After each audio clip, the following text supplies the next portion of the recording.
నమస్తే అండి. అందరూ బాగున్నారా? నిత్య జీవితంలో ఒక విమెన్ ఎన్నో బాధ్యతలు నిర్వర్తిస్తుంది. అమ్మగా, చెల్లిగా, భార్యగా, కోడలిగా, కూతురిగా. అలాగే ఇంట్లో పనులతో పాటు వర్కింగ్ విమెన్ అయితే ఇంకా అదనపు బాధ్యతల్ని నెత్తిన పెట్టుకుంటుంది. జీవితం అనే ప్రయాణంలో అలసిపోయినా ప్రయాణాన్ని ఆపకుండా ఇలా ఎన్నో బాధ్యతల్ని నిర్వర్తిస్తున్న విమెన్ అందరికీ మా ఈ కథ అంకితం. అదిగోండి ఆ పాత పెంకుటిల్లు, ఒక మధ్యతరగతి కుటుంబ సామ్రాజ్యం. పెంకుటింటి గోడలు పాతవైనా ఆ ఇంట్లోని ఆంక్షలు మాత్రం ఎప్పుడూ కొత్తగానే ఉంటాయి. ఆ ఇంట్లో పక్షుల కిలకిలారావాల కంటే ముందుగా వినిపించేది అత్తగారు శారదమ్మ గారి గంభీరమైన గొంతు. అదిగోండి అక్కడ కనిపిస్తుందే, చూడండి, ఆమె పేరు అనామిక.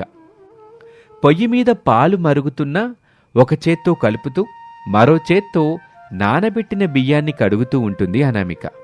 నాన్న హరీష్ నిద్రపోయించాలికలేమ్మా. అసలే నీకు ఈరోజు టెస్ట్ ఉంది కదా, కాసేపు కొన్ని లెక్కలు ప్రాక్టీస్ చేయాలి, లే. అప్పుడే అనామిక కొడుకు హరీష్ కళ్ళు నులుపుకుంటూ వచ్చాడు.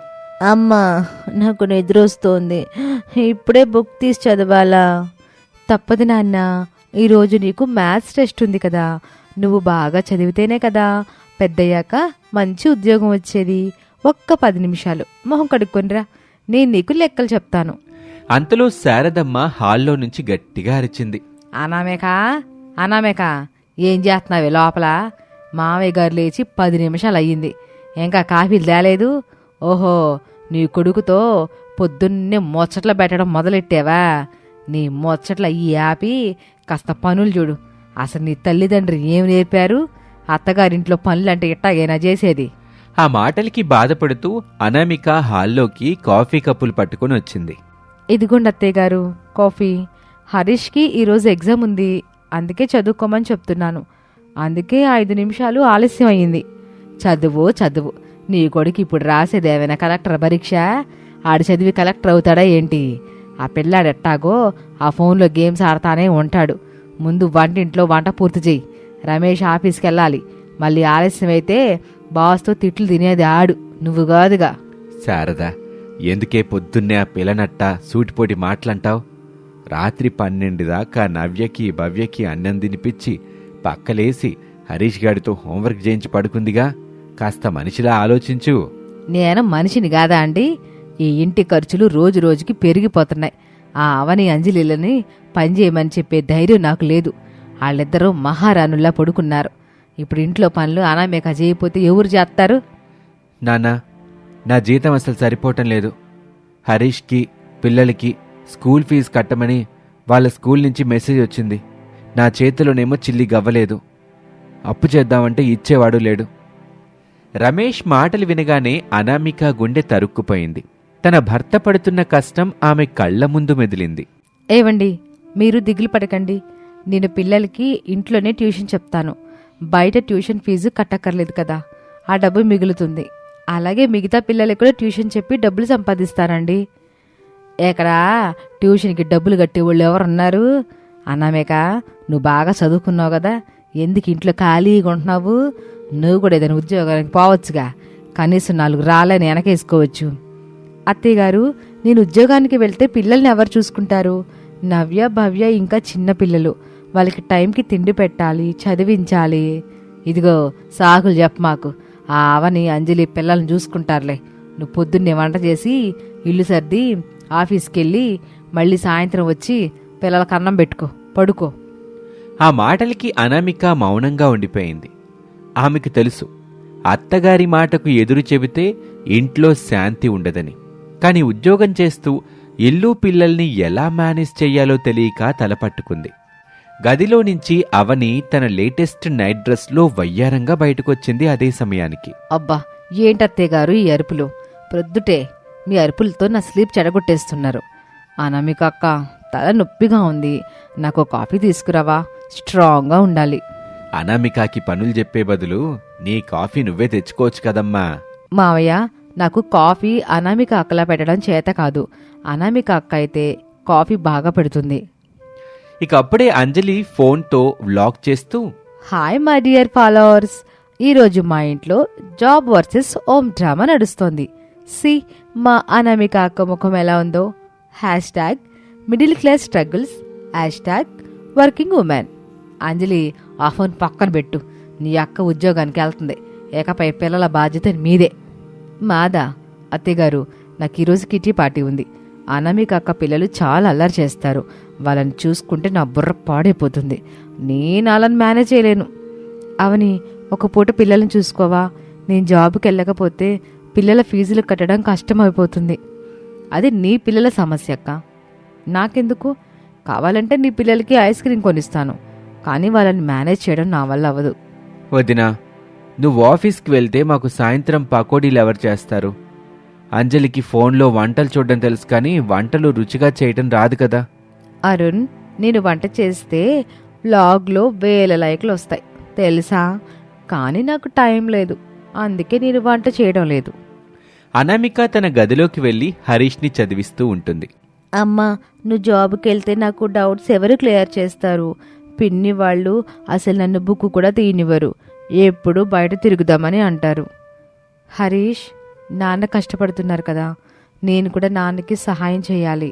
నువ్వు పెద్దవాడు అయ్యావు కదా, చెల్లెల్ని చూసుకో. నేను ఆఫీస్కి వెళ్లే ముందు నీకు ఫుడ్ అంతా ప్రిపేర్ చేసి పెడతాను. అంతలోనే నవ్య, భవ్య పరిగెత్తుకుంటూ అక్కడికి వచ్చారు. అమ్మా, అంజలి పిన్ని మాకు చాక్లెట్స్ ఇస్తానంది. నువ్వేమో మమ్మల్ని చాక్లెట్స్ తినొద్దు అని చెప్పావు కదా, మరి ఇప్పుడు మేము చాక్లెట్స్ తినాలా వద్దా? చాక్లెట్స్ తింటే పళ్ళు పాడైపోతాయి బంగారు తల్లులారా. నేను ఆఫీస్ నుంచి వచ్చేటప్పుడు మీకు మంచి పళ్ళు తెస్తాను, అవి తినాలి, చాక్లెట్స్ వద్దు, సరేనా? నాకు చాక్లెట్స్ ఇష్టం, నువ్వెప్పుడు ఇలాగే చెప్తావు. మేము ఇవి ఒక్కసారి పిన్ని ఇచ్చేవి తింటాంలే అమ్మా. ఆ పాప మాటలకి అనామిక నిట్టూర్చింది. పిల్లల్ని సంస్కారవంతంగా పెంచాలనేది ఆమె తపన, కానీ తోటి కోడళ్ల ఉచిత సలహాలు, ఐస్ క్రీంలు వాళ్ళని పాడు చేస్తున్నాయని ఆమెకు అర్థమవుతుంది. అనామిక పెళ్ళయి 10 ఏళ్లు గడిచిపోయాయి. ఇంటర్వ్యూ కోసం అనామిక తన పాత సర్టిఫికేట్లు దుమ్ము దులుపుకుంది. ఇన్నేళ్ల తర్వాత ఇంటర్వ్యూ అంటే ఆమెకి కొంచెం భయం వేసింది. అయినా ధైర్యం చేసి ఇంటర్వ్యూకి వెళ్ళటం మొదలుపెట్టింది. మొత్తానికి అనామిక ఒక కంపెనీలో వేకెన్సీ ఉందని ఇంటర్వ్యూకి వెళ్ళింది. అనామిక గారు, మీ స్టడీకి ఇప్పటికీ 10 ఏళ్ల గ్యాప్ ఉంది. ఇప్పుడు సాఫ్ట్వేర్ టెక్నాలజీలో చాలా మార్పులు వచ్చాయి. మాకు యంగ్ గ్రాడ్యుయేట్స్ కావాలి. సారీ. మొదటి ఇంటర్వ్యూలో సెలెక్ట్ అవ్వకపోవడంతో అనామిక రెండో ఇంటర్వ్యూకి వెళ్ళింది. ఆ రెండో ఇంటర్వ్యూలో మీరు 3 పిల్లల తల్లి అని చెప్పారు. పిల్లలకి జ్వరం వస్తే మీరు సెలవు పెడతారు, అలాగే చుట్టాల ఫంక్షన్లకి వెళ్తారు. మాకు డెడికేటెడ్ స్టాఫ్ కావాలండి. మీలా ఇన్ని బాధ్యతలున్నవాళ్ళు మా కంపెనీకి సెట్ అవ్వరు. అనామిక బయటకొచ్చి కన్నీళ్లు తుడుచుకొని రోడ్డు పక్కన కూర్చుంది. ఇంటికి వెళ్తే అత్తగారి నిందలు తప్పవు. అప్పుడే ఆమెకు ఒక గ్రాసరీ బిజినెస్ కంపెనీ ప్రకటన కనిపించింది. మధ్యతరగతి గృహిణులకు ప్రాధాన్యత అని ఉందందులో. ఆమె కంపెనీ అడ్రస్ వెతుక్కొని అక్కడికి వెళ్ళింది. అనామిక గారు, మీరు గృహిణిగా ఉన్న 10 ఏళ్లలో ఏం నేర్చుకున్నారు? సార్, 10 ఏళ్లలో నేను మేనేజ్మెంట్ నేర్చుకున్నాను. తక్కువ బడ్జెట్లో ఇల్లు ఎలా గడవాలో, క్వాలిటీ లేని వస్తువుని ఎలా గుర్తించాలో నేర్చుకున్నాను. ఒక మధ్యతరగతి మనిషి రూపాయి ఖర్చు పెట్టేటప్పుడు 10 సార్లు ఆలోచిస్తాడు. ఆ ఆలోచన ఏంటో నాకు తెలుసు. మీ కంపెనీకి సామాన్య ప్రజల నాడి తెలియాలంటే నాలాంటి గృహిణి అనుభవం కావాలి. మీకొక ప్రశ్న. ఒక ప్రోడక్ట్ మనం జనాల్లోకి తీసుకువెళ్ళాలి అని ఆలోచిస్తున్నాం. మన ప్రోడక్ట్ మంచి క్వాలిటీ గలది, కానీ మన పోటీదారు మనలాంటి ప్రోడక్ట్ని మనకంటే చీప్గా ఇస్తున్నాడు. కానీ అతని ప్రోడక్ట్లో క్వాలిటీ లేకపోయినా జనం అతని దగ్గరే కొంటున్నారు. అప్పుడు మీరు మన కంపెనీ కోసం ఏం చేస్తారు? మీరు చెప్పిన కండిషన్లో మన ప్రోడక్ట్ మన పోటీదారు కంటే నాణ్యమైంది, కాబట్టి మనం మన పోటీదారు ప్రోడక్ట్కి దగ్గర ధరకి మన ప్రోడక్ట్ అమ్మాలి. మరీ ఎక్కువ ధర ఉన్నా జనం మన ప్రోడక్ట్ని ఎక్కువ ధర అని ఫీల్ అవుతారు. కనుక ధర కాస్త తగ్గిస్తే మన సేల్స్ ఎలాగో పెరుగుతాయి. అప్పుడు ఎక్కువ సేల్స్ వలన మన ప్రోడక్ట్ కాస్ట్ కూడా తగ్గి మనకి లాభాలు వస్తాయి. చాలా బాగా చెప్పారు. మన కంపెనీలో స్ట్రాటజీ ప్లానర్గా మీకు ఉద్యోగం ఇస్తున్నాను. మీకు జీతం 15,000. రేపటి నుంచి జాయిన్ అవ్వండి.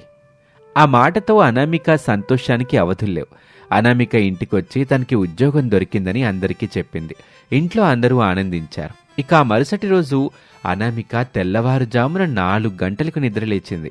అందరికీ టిఫిన్, మధ్యాహ్నానికి భోజనం వండి రెడీ పెట్టింది. అప్పటికి తెల్లవారటంతో పిల్లలకి స్నానాలు చేయించి వాళ్ళకి బాక్సులు పెట్టి సిద్ధం చేసింది. అన్నమేక వంట అయిపోయిందా? నీ ఉద్యోగం కోసం మమ్మల్ని పస్తులు ఉంచోగా. అయిపోయింది అత్తయ్య గారు, అందరికీ వంట చేసేసాను. కాస్త పిల్లలకి టైంకి అన్నం పెట్టండి. ఆఫీస్కి వెళ్లిన అనామికకి అక్కడంతా కొత్తగా ఉంది. కానీ తన తెలివితేటలతో వెంటనే అన్నీ నేర్చుకుంది. అనామిక, మన కంపెనీలో ఒక కొత్త మంత్లీ రేషన్ ప్యాక్ ప్రవేశపెట్టాలి. ఇందుకు మీ ఐడియా ఏంటి? సార్, మనం కేవలం బియ్యం, పప్పులు అమ్మడం కాదు, ఒక మధ్యతరగతి ఇంటికి నెలకి కావలసినన్ని ఒకే కిట్లో తక్కువ ధరకిస్తే వాళ్ళు ఖచ్చితంగా మన దగ్గరికే వస్తారు. ఆ కిట్కి గృహిణీ భరోసా అని పేరు పెడదాం. Great idea. ఇది హిట్ అవుతుంది అనామిక. అనామిక ఐడియా ఆఫీస్లో అందరికీ నచ్చింది. దాంతో ఆఫీస్లో అందరూ అనామికని మెచ్చుకున్నారు. ఆఫీస్లో పనిచేసి ఇంటికొచ్చేసరికి సాయంత్రం 7. అప్పుడు ఇల్లు చూసి అనామికకి గుండె ఆగినంత పనైంది. ఇల్లంతా చిందరవందరగా ఉంది. వంటింట్లో గిన్నెలు పేరుకుపోయి ఉన్నాయి. పిల్లలు నవ్య, భవ్య ఏడుస్తున్నారు.